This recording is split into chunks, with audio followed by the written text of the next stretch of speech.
Hi everyone. In this case, we'll learn how to summarize a story. Halo semuanya. Kali ini kita belajar bagaimana cara kita memahami sebuah cerita dengan cara menyimpulkannya.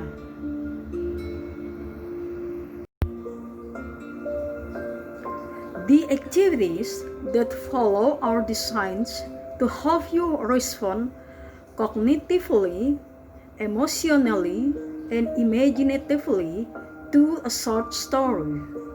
Through the activities, you will become familiar with the features of a short story, such as characters, setting, and plot, and this will contribute to your understanding and appreciation of the text.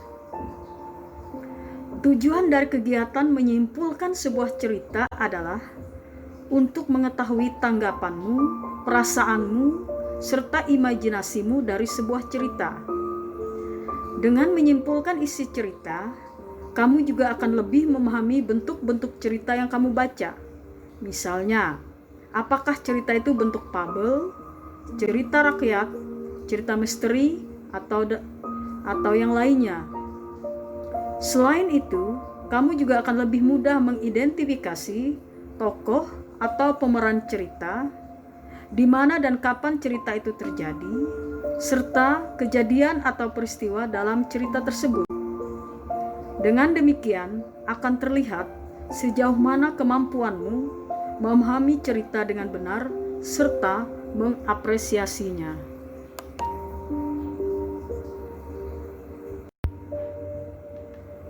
To summarize a story, we use strategy SWBS. S is a somebody or a person. W is a wanted or a something. B is a but. There was a problem. So is a so. It means it must be resolved. Untuk meringkas cerita, kita menggunakan strategi SWBS. S adalah somebody atau seseorang. W adalah wanted yang mengacu kepada sesuatu. B tetapi menjelaskan permasalahan atau sebuah penyebab. Selanjutnya so diartikan bagaimana permasalahan tersebut bisa diatasi atau bagaimana permasalahan itu berakhir.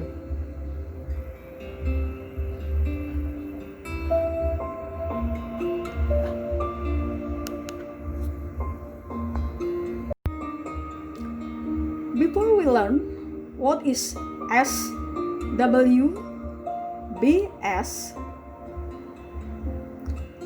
you must need to focus on the elements of the story. The three basic elements that all short stories must have are 1. Characters. The people, animals, or creatures in the story. 2. Setting. The place and the time. 3. Plot. The events that happen in the story. Untuk menyimpulkan sebuah cerita, diperlukan pemahaman yang benar terkait bagian-bagian dari sebuah cerita. Ada 3 bagian utama dari sebuah cerita, yakni 1. Karakter atau tokoh cerita, misalnya manusia, binatang, atau makhluk hidup serta benda lainnya. Yang kedua, setting, yaitu tempat dan kapan cerita itu terjadi. Yang ketiga, plot, itu berisi urutan peristiwa yang saling mempengaruhi peristiwa yang satu ke peristiwa yang berikutnya dalam sebuah cerita.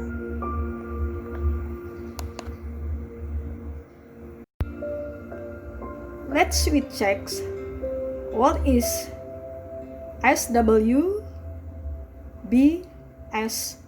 one by one. Mari kita ulas satu demi satu strategi SWBS tadi. as atau somebody ini gunanya untuk menjelaskan atau mencari tahu tokoh utama pada sebuah cerita.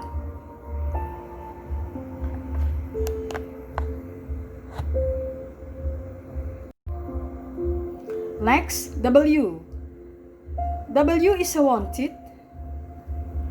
It means what does the character want, or goal, or motivations. We atau wanted untuk menjelaskan tujuan, keinginan, peristiwa, permasalahan yang dihadapi oleh tokoh utama pada sebuah cerita. Then, but. But is what was the character getting what he or she wants, or problem or complication. But itu nanti akan menjelaskan apa yang menjadi penghalang sehingga tujuan atau permasalahan yang dihadapi tokoh cerita tidak terwujud atau tidak terselesaikan, atau misalnya konflik dalam cerita itu.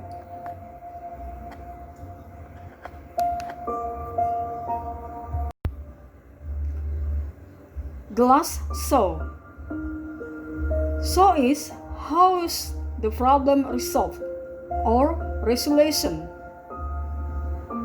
So adalah untuk mengetahui cara pencapaian tujuan atau cara penyelesaian permasalahan atau akhir dari keinginan tokoh dalam cerita itu.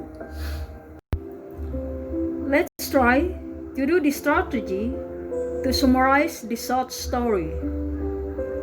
Mari kita latihan meringkas sebuah cerita pendek berikut yang berjudul A Raven and a Swan. Now, we have got somebody in this story is a raven, wanted his feathers would turn white like the swan, but his feathers still black, although he was almost drowned himself in the lake or marshes, and the water which didn't want to be his food. So he got thinner and thinner, and he got died.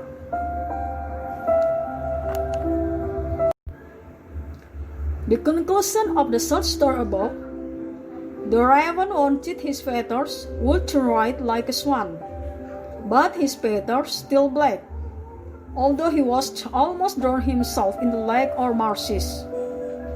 Then the water which didn't want to be his food.